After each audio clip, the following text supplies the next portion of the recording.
Hi, friends, and welcome back to Miss Tia's class. Okay, we're going to continue our discussion that we had the other day when we were talking about the things to look out for when you bring your child to a child care center. Okay, now we left off on making sure that the lights are on because what's done in the dark will definitely come to the light. So we want to make sure that we're seeing all of these things, that you've met the director, that you've talked about licensing, that you've talked about the different things that they have going on in the center. Make sure that they have cameras, ask them their camera policies. Make sure that when you go and you walk into that classroom, whatever your child's age is, you want to make sure you go into that classroom. So if you have a toddler, make sure you go into that toddler's classroom. And if I was you, I would make sure I go in not only that classroom, but go into more than one classroom. Make sure you go to the older classrooms because those are the classrooms that your child will go into the next time around, the move up. So you want to make sure that you visit more than just that class that you're looking at, that age range that you're looking at for your child, because things could definitely be covered up. We had parents in the center where I was that their child might be in my class for a couple months and then they move up because it's time for a move up. So you make sure you not only see that class, but you see their move up classrooms as well. Every teacher have their own teaching style. So make sure when you go into the classroom, you kind of, ask the teacher. They're going to tell you the curriculum and everything if you ask, but make sure that you also find out some of their little things that they like to do. Talk to the teacher because honestly, the teacher is going to be in their classroom with your child. So don't be afraid to talk to that lead teacher. Talk to them or whoever is the lead teacher for that day. If the lead teacher is not there, talk to the teacher so that you'll get a feel of what they're thinking. And a good teacher will not be afraid to talk to you. They will be able to tell you, well, hey, we kind of do some of these little things in our classroom. We kind of do some of those kind of things in our classroom. That kind of gives you a feel of what your relationship will actually be like with the teacher.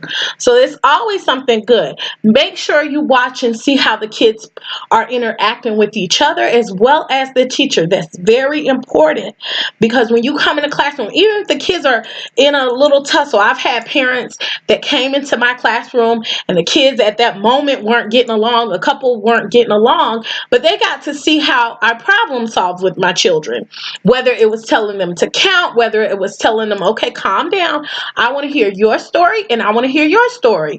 And then after I heard both of their stories, I had this thing where they had to say, okay, well, guess what?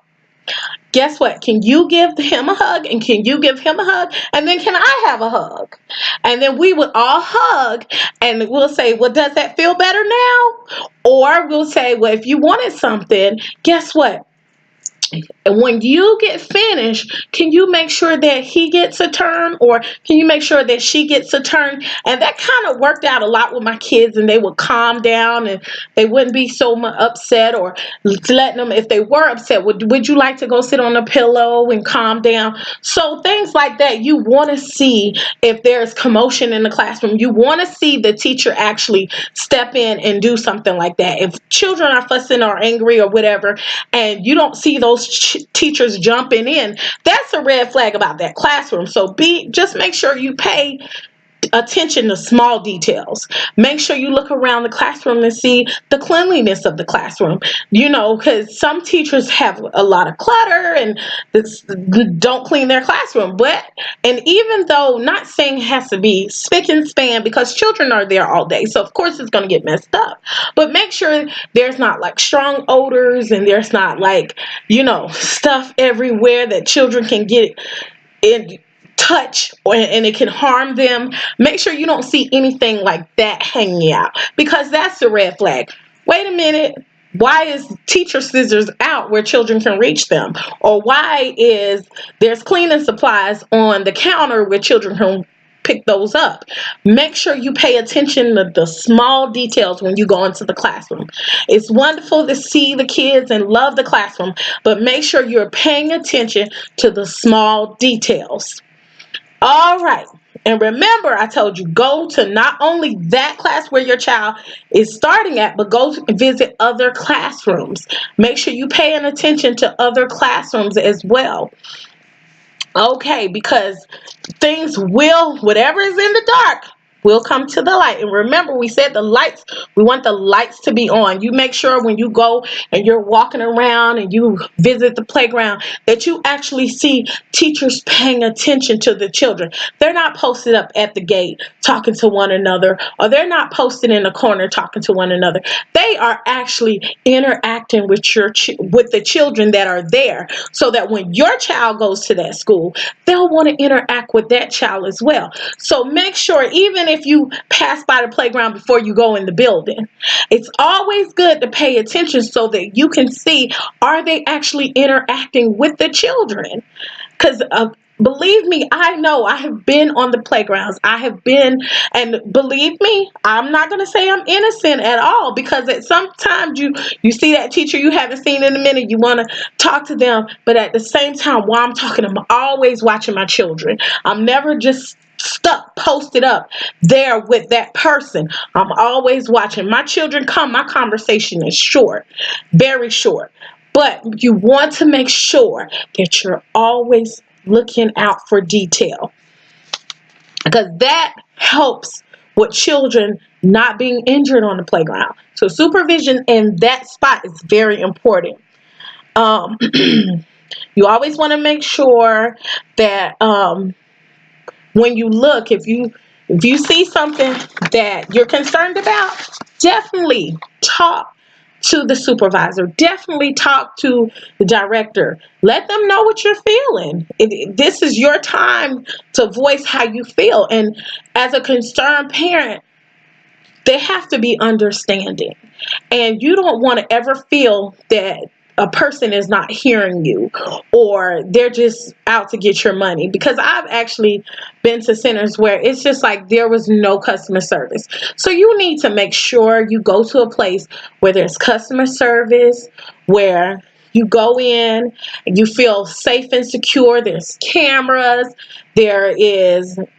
There's compassion at the door, with whoever embraces you, whoever comes to talk to you.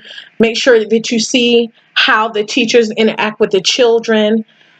Just really, I want you to pay so much attention, because I've seen so many stories. I just recently saw a story about a child that his parents went to pick him up from school, and his face is swollen and he's crying, and they're saying that this little girl did it to him, and she's smaller than he is, and there's no way that that baby did that to him. Those look like bruises from an adult. So if there was a camera, but that was a home daycare, if there was a camera there, then it would have been able to pick up things that happened to this child. So that's why I'm saying, be very careful.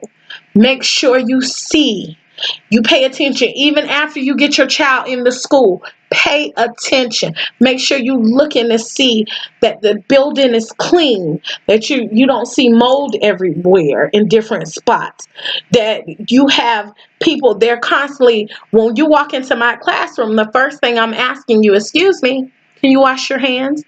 If you're going to stay, you have to wash your hands. If your child is going to stay, you have to wash your hands. There's strict policies about allergens, children that are allergic to different things. I myself personally have things that I'm allergic to, and so I have an EpiPen and everything. So I want you to make sure that that's something that's brought up. If your child is allergic, make sure you ask those questions. Where do they keep the stuff? How do they administer this policy, that policy? Make sure you pay attention to the policies that they have. Especially as far as that. In my classroom, in my center, you were not allowed to bring outside food in. And there were some teachers, I can be honest, that still allowed children to bring stuff in. In my classroom, absolutely not. That was the policy. So I stuck with the policy. And sometimes my parents would get a little upset. Well, Miss Tia, it's just a cracker and they can stuff it in their mouth. Well, I'm sorry, inside my classroom. Now, if you step out of my classroom with the child, I can't do anything about what goes on outside of my classroom. When you step into my classroom, guess what? Rules are rules. There is no eating outside foods inside unless it is approved by the director. And guess what? My parents respected me. And sometimes they would be a little like, oh, but my parents respected me. And that was a problem I did not have all year. I had teachers to come to me. Well, Miss Tia, I tried to tell them now. Well, you let it go on for 3 months. And now you want to say no food in. So, of course, they're going to have an attitude. Of course, they're going to be upset. So just make sure that you are listening to the policies, that you're speaking to someone about the policies, and that you as a parent follow the policies as well.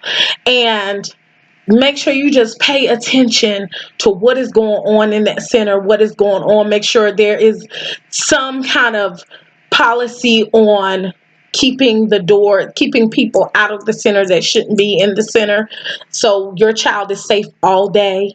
And just ask questions. Make sure you have your list of questions written down before you even go. So you don't have to think off the top of your head. You just have your notebook and you're just like, okay, this. You check off as you go. That's going to be very important. That's a very important key. That way, things that you really are concerned about, you won't forget about. All right, so we're going to cut this one short. And like I said, if you have any questions at any time, hit me down below. Check me out, hit me, let me know how you're feeling, what is going on. If it's something I haven't touched on, please let me know anything and I will talk to you. I will discuss it with you and I will look out for you. If you have I'm in Atlanta, Georgia, so if you have, well, Miss Tia, can you let us know about schools that are around you, because I live in the same city as you. I will definitely look out for you. Just, hey, hit me down below. And if you like this video, subscribe. Give me a like, thumbs up, and subscribe. And I will continue bringing you great videos like this. Love you guys. See you later. Remember, subscribe. Bye.